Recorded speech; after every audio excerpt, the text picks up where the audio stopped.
Ok, donc la vidéo, donc la première donc pour le journal de bord donc du challenge donc 100 Days of Code. Donc j'avais dit que je voulais dédier cela donc à Angular. Ça a été donc partiellement fait. Je vais l'expliquer le pourquoi après. Alors, j'ai d'abord expliqué en fait la première journée, en fait comment ça s'est passé, qu'est-ce que j'ai décidé de faire, qu'est-ce que j'ai mis en place. Donc déjà j'ai décidé en fait de faire une to-do list très basique hein, donc en Angular, et je me suis dit ben vas-y, je vais le faire, pas besoin de Firebase, pas besoin de base de données, je fais juste donc un tableau donc dans un service, et ça passe très bien pour une database. Donc je fais ça. Et donc je commence à coder. Et au bout d'une heure et demie, j'avance plutôt bien. En fait, j'ai même pratiquement fini. J'ai pratiquement en fait fini la création donc de l'application. En fait, la fonctionnalité donc de base donc de créer une tâche donc a été faite. Maintenant, je dois juste m'occuper donc de l'esthétique et de la fonctionnalité, le fait de cocher ou de supprimer une tâche. Enfin, assez basique en fait. Mais voilà, il me faudrait peut-être encore une demi-heure. Mais je me suis dit, bah, et si je faisais quelque chose de esthétique en premier. Et je me dis, bah, qu'est-ce qu'il y a donc dans Angular Material, vu que c'est Angular Material que j'ai utilisé comme librairie donc de style. Et je cherche, et c'est vrai, il y a le fameux snack bar. La snack bar donc qui est assez stylé. Et je me suis dit, ben, c'est super, c'est exactement ce qu'il me faut. Dès qu'on arrive à 15 tâches, et ben, tout simplement, c'est le maximum. Donc, tu ne peux pas pêcher une autre tâche. Et ce qui se passe, tu as une petite snack bar qui arrive et pouf, voilà, tu as atteint la limite. Et je me suis dit, bah, ça va, c'est nickel. Si c'est comme dans tout Angular matériel, pouf, limite, je fais un copier-coller et ça fait quoi. Et donc, je regarde, donc ok, j'installe le module, je crée donc le module donc dans mon code, et là, mon application crash. Et donc, premier réflexe, je mets donc le message d'erreur donc dans Google, pas moyen de trouver. C'est la seule chose donc que j'ai pu trouver, c'était le fait que c'était un post d'il y a 3 ans sur Stack Overflow qui disait juste tout simplement il faut juste mettre à jour ta version d'Angular et ça va changer, t'inquiète pas. Et apparemment donc cette personne donc a réussi. Donc je me dis est-ce que ce serait pas donc en passant à Angular 11 que ça pourrait fonctionner. Donc je vais sûrement essayer ça demain. Du moins à l'heure actuelle donc où je fais cette vidéo. Euh, alors, donc je me suis dit, ok, très bien. Je regarde réellement en fait où est-ce que j'ai mal fait quelque chose. Ok, parce que le problème pour moi venait forcément de moi. Donc je me remets en question, je regarde donc vraiment où se trouve, donc j'essaie de faire petit à petit, j'essaie de procéder par élimination, et je remarque, même en supprimant totalement le service, tiens, bizarre, mon application elle crache encore. Et je regarde, le, la snack bar est appelée nulle part, même pas dans mon module component, donc je me dis, c'est quoi ce beans? Donc je me dis, c'est quoi le problème? Et ben en fait, le simple fait d'appeler le matériel snack bar faisait cracher mon application. Je comprends donc que ce n'était pas de moi que venait le problème, mais bien enfin, il y a un problème en tout cas qui fait cracher mon application. Peut-être que ça vient de la configuration donc, de mon application. Je ne sais pas. Je ne sais pas, il faudrait que je creuse encore un petit peu. Mais je ne me laisse pas abattre. Et je me suis dit, est-ce qu'il n'y a pas un équivalent à Angular Material? Est-ce que je ne peux pas avoir une sorte de snack bar ailleurs? Et je me suis souvenu qu'il y avait Angular Bootstrap. Donc je me suis dit, super, c'est vrai. Et ils ont un équivalent, c'est le fameux Toast. Alors, en sachant que je me suis donné aussi un challenge de ne pas utiliser donc la librairie Bootstrap juste parce que j'avais pas envie de jQuery. Donc voilà. je me suis dit, ça je laisse tomber, je veux juste donc le style, donc le CSS de Bootstrap. Mais après, je pars sur des librairies, donc des librairies du genre Angular Material. D'ailleurs, la plupart, je n'utilise que du Angular Material, très peu de Bootstrap. Mais vas-y. Donc je me dis, ok, très bien. Donc j'installe Angular Bootstrap. Donc je me renseigne pour le fameux toast. Je regarde le toast. Premier truc, c'est que je ne comprends rien. Genre, je me suis dit, bon, je dois loucher, je suis fatigué, qu'est-ce qui se passe sachant que, déjà rien que pour le problème d'Angular, j'ai passé près d'1 h 30 rien que là-dessus, quoi. Et je me dis, bon, c'est peut-être juste que je suis fatigué, je fais une pause, je vais boire un coup, je reviens sur le problème, et pas moyen, je comprends rien du tout. Je me suis dit, bon, si je copie-colle, ok, que j'ai un résultat, je vais pouvoir, encore une fois, y aller à élimination et pouvoir déterminer qu'est-ce qui fait quoi, et donc réussir à faire, avoir le résultat que j'ai envie. Et je le fais, et pas moyen. Et pas moyen. Mais cette fois, en fait, je ne comprends juste pas la documentation d'Angular Bootstrap.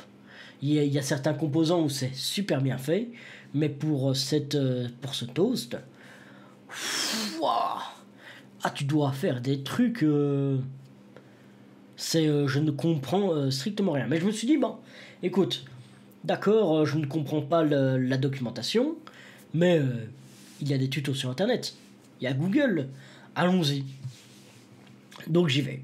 Donc je fais mes recherches, ok, et je vois une pléthore de tutos. Je me suis dit, super, j'ai ma solution qui est là quelque part, il suffit juste de prendre l'information et de la refaire. Quand je dis que la totalité donc des articles et des tutos faits sur YouTube, c'était des copier-coller de la documentation. Alors forcément que ça fonctionnait du premier coup, parce que le gars en fait il faisait vraiment sélectionner tout, copier, coller, sélectionner tout, copier, coller. Donc je me demande en fait, petite réflexion, comment est-ce que ces personnes-là peuvent avoir des abonnés fidèles, ok, avoir des abonnés c'est pas un problème, mais des abonnés fidèles et qui ne se doutent même pas que en fait ils sont pris pour des cons. Ils sont pris pour des cons parce que justement, je vais prendre mon cas. Moi, je cherchais en fait une autre vision des choses, un exemple concret, et pas moyen de trouver. Juste, les gens, ils préfèrent juste faire des copier-coller apparemment de la documentation, et c'est ce qu'on appelle créer du contenu à l'heure actuelle. Enfin, ça, c'est ma petite réflexion, moi. Mais je continue quand même, je me dis, bon, je me force, je vais copier-coller aussi, et par élimination, je vais y arriver. C'était devenu tellement un fouillis pas possible. Mon code était propre, bien organisé. Je me suis dit, oh, super, allez, vas-y, je fais un truc tout propre, je mets des interfaces avec le TypeScript, je fais des best practices juste awesome. J'ai installé Angular Bootstrap, c'était la galère dans mon code. Je ne comprenais juste même plus mon propre code. J'ai tout baqué. J'ai désinstallé même Angular Bootstrap. Et j'ai décidé, donc au bout de 2 heures, 2 heures et demie, de faire moi-même mon propre toast. Et c'est là que je remarque qu'au bout d'une demi-heure, en fait, j'ai fait le même résultat. Donc, je me suis dit, du moins c'est ce que j'ai appris, que selon les utilisations, parfois il est plus utile en fait de faire soi-même un petit élément from scratch plutôt que de faire appel à une librairie donc plus complète. Donc voilà, c'est vrai que si j'aurais utilisé donc des jQuery ou que j'aurais fait donc un appel donc d'un matériel que ce soit donc de Angular Material ou de Bootstrap Angular, eh bien c'est vrai que mon code aurait été donc plus alourdi, ça se serait vu donc sur l'application finale. Donc je me suis dit un mal pour un bien en fait, et j'arrive plus ou moins au même résultat que Bootstrap en une demi-heure en le faisant totalement from scratch. Donc je me suis dit, bon, ça valait pas trop la peine donc, de me creuser la tête. Donc, donc voilà, je me dis, la solution était claire, autant le faire soi-même, mais, euh, mais voilà quoi. Ce... Pour autant, donc j'ai peut-être perdu donc 4 heures, 4 heures et demie, un truc comme ça, sur cette petite problématique-là. Mais au moins, j'ai appris quelque chose, que si ça devient vraiment trop difficile et que c'est un petit élément simple d'une librairie, parfois le faire soi-même va me faire gagner beaucoup de temps. Donc, malgré tout, je suis assez satisfait donc de cette journée. Euh, cette journée, après, je me suis tapé sur un live de Cyberpunk. Je me suis dit, ah, c'est bon, tranquille. 3 heures du matin, j'étais là, ah, c'est bon. Je suis tranquille. Mon esprit se vide de tout problème, de tout. Enfin, bref. Et donc, ici, donc, je vais en venir donc, à la deuxième journée, donc c'est-à-dire aujourd'hui, à l'heure où je tourne la vidéo. Et ici, je suis totalement crevé. Alors, en fait, j'ai reçu un appel donc pour passer un entretien, pour principalement bosser sur du Vue.js. Donc, je me suis dit, bah écoute, oui, forcément, j'ai besoin d'un job actuellement, je vais pas cracher non plus. Vue.js, je connais, j'ai déjà touché, j'ai déjà programmé, je me suis déjà amusé dessus. Ok, donc ok, vas-y, pas de problème, ça ne me fait pas peur. Et en fait, toute cette journée-ci, je me suis mis donc à me mettre à jour un petit peu sur Vue.js. J'apprends un petit peu donc les nouvelles utilisations donc avec Vue 3. Parce qu'il y a eu la version 3 que je n'avais pas encore touché, donc je me suis dit, bonne occasion, vas-y, je touche, et bon, ça va. J'ai plutôt donc bien appréhendé donc les nouveautés, mais oh là là quoi, c'est passé en fait de Vue.js 2 à Vue.js 3, eh bien il y a certaines différences, on se doute pas, mais ça fait vraiment la différence, ne serait-ce que la déclaration d'une méthode, t'es là, ah ouais d'accord, sur Vue.js 2 et Vue.js 3, c'est pas du tout la même chose, mais j'ai trouvé les tutos, je me suis dit ok, je vais voir telle personne, qui n'est pas forcément pro dans le code, mais vas-y, il est plutôt bien renseigné sur Vue.js, hop, il parle de Vue.js, et je me suis dit, je suis en train de le faire. J'ai vraiment galéré, en fait, c'est pour la boucle VFOR.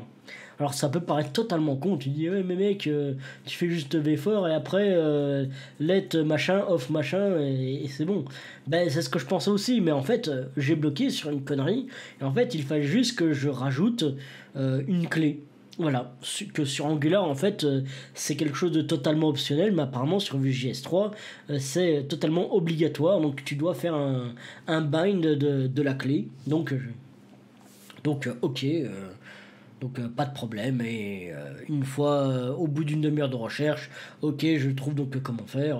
Donc certes, je me suis un petit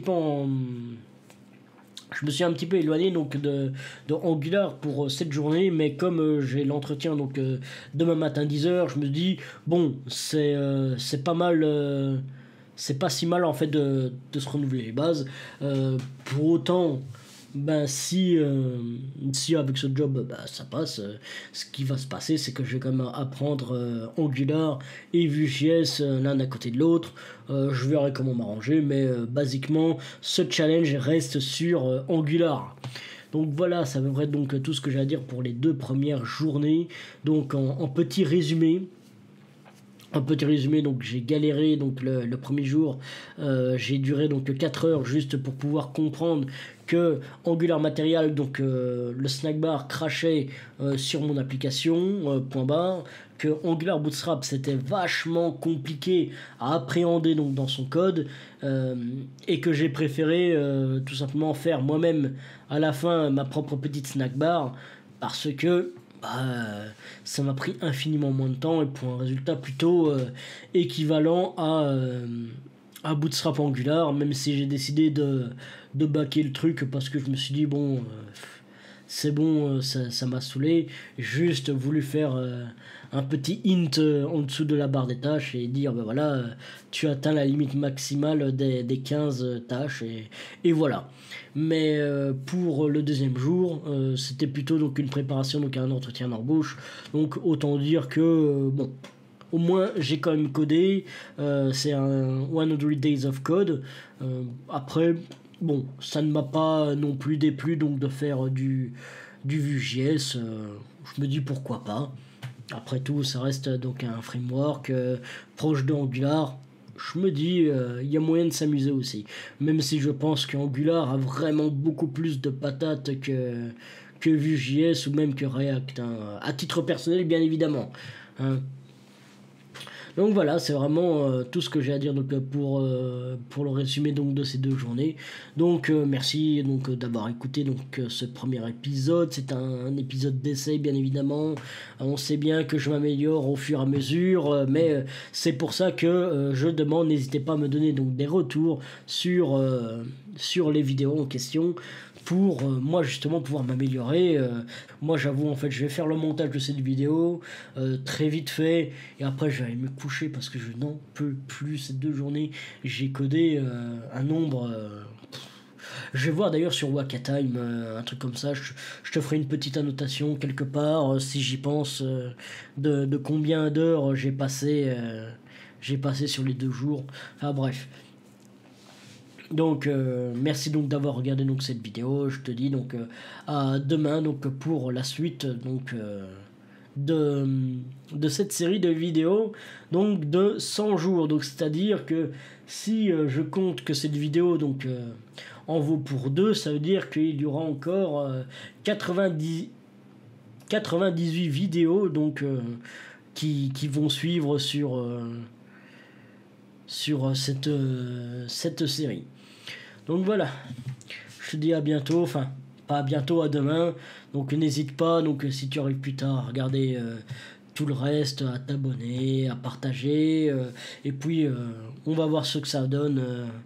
Je rappelle donc qu'à la fin de ce challenge, j'aimerais bien donc avoir atteint les 100 abonnés. Donc n'hésitez pas à partager à fond, mais surtout dites-moi donc qu'est-ce qu'il faut pour pouvoir m'améliorer dans ces vidéos. Voilà, allez, ciao ciao.